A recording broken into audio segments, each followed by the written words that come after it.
بسم الله الرحمن الرحیم. ګرانو کتونکو د خصوصي پروګرام سره ستاسو ورور ستاسو قربا او میر خاکسار تاسو ته یو وارې بیا مخاطب دی. کتونکو څنګه چې تاسو ته پته ده په ټول ملک کې د عام انتخاباتو اعلان شوی دی.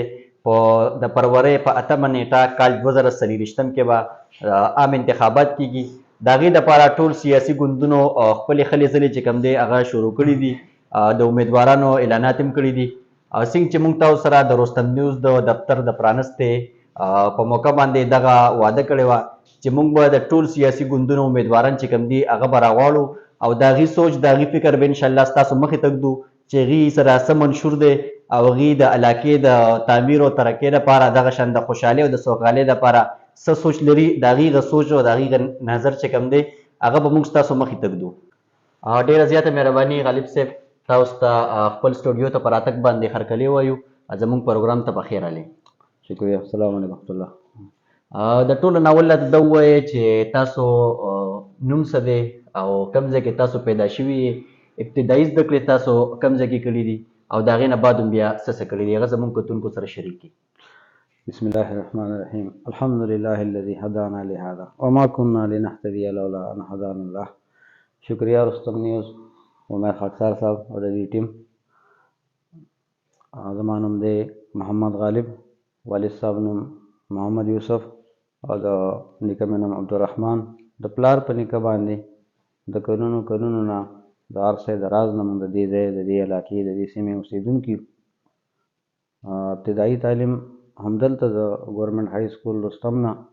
د پرایمرۍ نه بعد هلته حاصل کو. بیا خپل تعلیم په مخې ته بوتلو او د یونیورسټي اف پېښور نه ما اسلامیک سټډیز کې ماسټر وکړو. د هغې نه پس بیا عملي زندګۍ ته راتګ وشو. د سمودا د تدریس درس و تدریس شعبې سره وابستګي وه. د هغې نه پس بیا بلې شعبې سره وابستګي وشوه. په کراچۍ کې موږ د خپل کاروبار آغاز وکړو د اوورسیز امپلایمنټ پروموټر په پلیټ فارم باندې، او د خپلې علاقې نه او د ملک د مختلفو حصو نه کافي تعداد کې موږ یو ورځې فګرز کاونټ کول نو مور دین 12,000 موږ خلک چې دی سعودي عرب ته، یو ای ته او قطر، کویت، عمان او مختلفو علاقو ته، مختلفو ملکونو ته د روزګار دپاره هغې هلته کې لیږلي دي. او دغه د ګورنمنټ پاکستان بیورو اف امیګریشن د پلیټ فارم د هغې په دغه کې د هغې نه پس بیا د بن یوسف پرایویټ لمیټډ په نوم باندې موږ یو کمپنۍ پرانسته او د هغې په هغه پلیټ فارم باندې مختلف کارونه وکړو، سو امپورټ ایکسپورټ او مختلف قسمه ټریډنګ، او اوس هغه تر دې ساعته هغه سلسله جاري ده. ډېره مننه. غالب صاحب، دا راته مو ووایئ چې سیاست ته د راتلو مقصد څه و؟ خدمت چې کوم دی هغه خو د سیاست نه بغیر هم کېږي. سیاست ته د راتلو غټه وجه څه وه؟ خاکسار صاحب، تاسو د سیاست خبره وکړه، خو د هغې نه مخکې تاسو ورسره د خدمت اټیچمنټ هم وکړو. زموږ د سیاست بنیاد هم دی د خدمت سیاست. نو څنګه چې تاسو ووایئ چې خدمت خو د سیاست نه بغیر هم کېدی شي، همداسې ده. موږ په مختلفو نومونو باندې د مختلفو ادارو په شکل کې په دې ملک کې خدمت کړی دی، او د کراچۍ نه چترال او ګلګت پورې او د ملک په مختلفو علاقو کې موږ خدمت کړی دی او کوو. د سیاست تاسو تپوس وکړو، پوښتنه وکړه سیاست حوالې سره. سیاست څنګه چې زموږ په ملک کې د سیاست کم تعارف دی، نو که زه په دې یو خبره وکړم، نو سیاست زموږ په ملک کې یو لفظ بدنام شوی شان دی، خو داسې نه ده. سیاست چې دی، د سیاست اصل تعارف دا دی چې سیاست به دیندارو خلکو کوو او انبیاو به کوو. یو حدیث کې نبی پاک صلی الله علیه وسلم فرمایلی دي د بني اسرائیل انبیاو به سیاست کوو. نو سیاست یوه پاکه لار ده، یوه نیکه لار ده، او دا د خلکو د خدمت کولو یو صحیح معنو کې یو صحیح پلیټ فارم دی. نو موږ خو چونکې د مخکې نه خدمت کوو، نو سیاست ته د راتلو مقصد هم دا و چې خدمت به هم کوو او سیاست به هم کوو، او که چېرې زه دا خپله خبره لږه نورم په یو مختصر او جامع انداز کې وکړم نو به داسې چې موږ د دې ملک د سیاست د پاکولو اراده لرو چې موږ د دې سیاست او دا چې کوم موجوده شکل دی دا موجوده ډیزاین دی دې له یو ښه شکل ورکو او دا چونکې په دې کې ګالم ګلوچ او په دې کې د یو بل خپې راښکل او د یو بل په عزتونو باندې حملې کول او د سیاست یو عجیبه غوندې تصور جوړ شوی دی موږ دې له یو نوی شکل ورکول غواړو د دې سیاست پاکي غواړو د دې سیاست د چې کوم دا بدنام شوی دی او دا موږ هغه اسلامي سیاست ته اسلامي طرز سیاست ته بوتلل غواړو نو زمونږ هم د حضرت ته یا زمونږ د پارټۍ سیاست ته راتلو بنیادي مقصد دا پاکستان مرکزی مسلم لیگ منشور څه دی د الیکشن 2024 حوالې سره ځکه چې چونکې دا پارټي نوې ده د دې د منشور نه څوک خبر نه دي نو تاسو سره څه منشور دی هغه زموږ کتونکو ته په ډاګه کې جی عمر صاحب د دې نه مخکې چې څنګه ما ووي موږ د سیاست کلچر بدلول غواړو او هغې له اسلامي طرز ورکول غواړو او د هغې چې تاسو زموږ د منشور تپوس وکړو پوښتنه وکړه زموږ منشور چې دی هغه د خدمت سیاست دی او هغه د اخلاقو سره او د حیا سره سیاست دی قرآن و سنت بالادستګي د کشمیر ازادي په ملک کې د صوم و صلات پابندي د بېروزګارۍ خاتمه د معاشي اقتصادي نظام ټیک کول او دغه شانې د حقوق نسوا او د معاشرې د مختلفو طبقو او د هغې نمایندګي کول او د هغې د حقوقو تحفظ کول دا راته مو ووایه چې تاسو خدمت په کم ډول باندې کړی ځکه تاسو ذکر وکړو چې موږ په مختلفو نومونو باندې د ولس خدمت کړی دی نو دغه راته ووایه زموږ کتونکو ته دغه د NIBS عوامو ته دغه خبره په ډاګه کې چې تاسو په کم شکل کې خپل خدمت چې کم دی هغه کړی دی جی زموږ د خدمت یو لوی تاریخ دی یو سلسله ده خو زه به د NIBS عوامو ته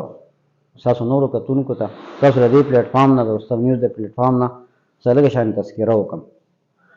2005 زلزله چې کله راله نو په هغې کې د خدمت دپاره د خلکو د ریسکیو کولو دپاره او د هغې د بنیادي ضرورتونو پوره کولو دپاره اول مونږ او زموږ ملګرو هلته تګ کړی و دغه شانې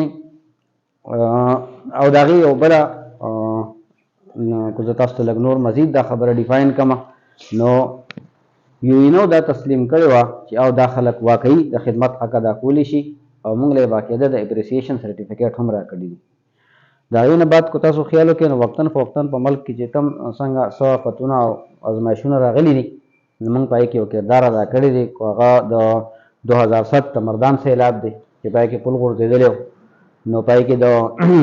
هوتي پار هوتي او ډانګ بابا او مضافاتي علاقو کې د خلکو ریسکیو کول هلته کې خلکو له چې دی نو تیاره کانه ورکول هلته خلک په کشتو کې ریسکیو کول دا شانې د خلکو محفوظ مقاماتو ته منتقلي د هغې نه بعد په 2009 کې چې IDPs راغلي وو نو هغې له په رستم او کاټلنګ لونخوړ او دا شانې شیرګړ او مردان ریلوے سټیشن او په مختلفو علاقو کې هغې د خیمه جاتو انتظامات کول هغې د تیار کانې هغې د خشک راشن انتظامات کول دا مونږ کړي دي د هغې نه بعد په 2010 کې چې سیلاب راغلی د هغې کې 2 کروړه خلک متاثره شو او د سوات نه چې کله سیلاب شروع شو پته ولګېده چې ورغلی نو زمونږ ملګرو زمونږ فوري طور زمونږ د ریسکیو سیسټم اکټیو شو او د سوات نه واخلې تر کراچۍ پورې چې دا سیلاب څنګه روان و د سیلاب نه مخکې چې څو مخنیوي کېدی شو د خلکو سیټ تکول محفوظ مقاماتو ته او بیا چې د سیلاب نه کم خلک متاثره شي تاسو کو یاد شي میډیا ته به پته وي مونږ په 2010 کې په نوشهره کې مو ډېر مشهور کیمپ لګولو او د مددګار په نوم باندې زموږ ټیم ډېر مشهور و تقریبا هغه وخت کې ډېرو خلکو ته پته وه چې مددګار څنګه کار کوي مونږ هلته کې چې دی نو د ریسکیو کارونه د کشتو په ذریعه باندې خلک ریسکیو کول دا شانې خلکو ته تیاره کانه ورکول دا شانې د هغې چې دی نو د مختلفو ضرورتو خیال ساتل او خشک راشن ورکول هغې له په 2015 کې تاسو خیال کړي په رستم په دې علاقه باندې زلزله راغلی وه بره زموږ د مضافاتي علاقې چې دي بادام او ځنګل او جلیل آباد او نانګ او دا کلي نو په دې کې اکثر د ګټو کورونه دي نو هغه متاثره شو هغې له مونږ چې دی نو فوري طور مونږ ملګري ورسېدو ریسکیو دا شانې که زه داسې شمېر شروع کړم نو دا یو اوږد باب دی زمونږ د خدماتو دا شانې زمونږ په ملک کې د مختلفې ادارې دي زمونږ د 2000 نه زیات زمونږ سکولز دي 3300 نه زیات زمونږ په ملک کې مدارس دي چې په هغې کې مونږ خلکو ته فری تعلیم ورکوو او دې نه علاوه چې دی زمونږ د هسپتالونو یو نیټورک دی زمونږ د کراچۍ نه واخلي د حیدرآباد تر پارکر دا شانې په لاهور کې دا شانې په ګوجرانواله کې په مختلفو ځایونو کې زمونږ هسپتالونه چې په هغې کې ټولې شعبې اکټیو دي د دې نه علاوه مونږ د میډیکل کیمپس باقاعده ټایم په ټایم انعقاد کوو په هغې کې بې شمېره خلکو ته علاج سهولت ورکوو فری دوايانې ورکوو او د دې نه علاوه چې دی مونږ د تعلیم حوالې سره دلته په خپله علاقه کې هم مونږ په کووډ کې مونږ ډېر زیات کار کړی زمونږ کارونه تقریبا میډیا ته هم پته ده او دا څیزونه اندر ریکارډ دي او د چا نه پټ نه دي د علاقې د خلکو نه پټ نه دي دا شانې مونږ د مستحق طلباو دپاره په د 2023 کې مونږ چې دی نو 1000 سټوډنټانو ته وینټر ګفټس هم ورکړي دي مونږ مستحق طلباو ته یتیمانانو طالبانو ته او غریبانانو ته مونږ سکول یونیفارمز هم ورکړي دي الغرض ستاسو د سوال حوالې سره ما دا خبره کوله چې د خدمت الحمدلله الله تعالی زمونږ نه ډېر کار اخیستی دی او دغه همدغه زمونږ میشن دی همدغه زمونږ ایجنډا ده دا مونږ انشاءالله تعالی جاري ساتو غالب صاحب دا راته ووایه چې ان 21 کې ډېر زیات مسایل دي خصوصا پای کې د تحصیل وروسته مسایلو ته که موږ وګورو نو هغه ډېر زیات دي خو چېرې تاسو په اقتدار کې راغلی د رستم او دغه شان د ان 21 عوامو د اقتدار دا وږي تاسو ته په لاس کې درکړل نو کم مسایل داسې دي چې تاسو به د هغې د حل کولو دپاره کوششونه کوئ جی بالکل مونږ ته د ان 21 د خپلو عوامو د مسایلو ښه ټیک ټاک ادراک دی د هغې راته پته ده دې باندې مونږ ښه مشوره کړې ده او د مسایلو مونږ نشاندهي هم کړې ده نور به مونږ د خپلو عوامو نه اورو انشاءالله خو تر کومې چې د علاقې د مسایلو تعلق دی نو سویګي زموږ په دې علاقه کې په ان 21 کې خصوصا عموما او زمونږ په پی کې 55 او په رستم په دې علاقو کې او په بلکې په ټول ان کې د ګیس مسله موجود ده دا یو حقیقت دی د الله تعالی نه امید دی انشاءالله تعالی چې هغه موږ له په دې کې کامیابي راکړي انشاءالله او عوام زموږ سره تعاون وکړي موږ له په یو تړه باندې ووټ راکړي موقع راکړي نو انشاءالله تعالی موږ به د خپل علاقې د ګیس مسله حل کوو موږ ته ډېره ګهرایۍ سره پته ده چې د ګیس څومره ضرورت دی په دې زموږ په علاقه باندې زموږ په ان باندې او د دې نه علاوه چې د دې یو غټ نقصان زموږ ځنګلاتو ته او زموږ د علاقې د خوبصورتۍ ته هم دی چې هغه ځنګلات په مخه ختمېږي چې چونکې ګیس شته نه زموږ لرګي زموږ ونې کټ کېږي او زموږ ونې سوځي دې ته د دې نه علاوه د علاقې مختلف مسایل چې دي هغه د صحت مسایل دي د هسپتال مسله واقعي دا زموږ په تحصیل کې هسپتال خو موجود دی زموږ په ان 21 کې مختلف هسپتال شته دی خو هغه په هغې کې هغه بنیادي سهولتونو کمی دی په هغې کې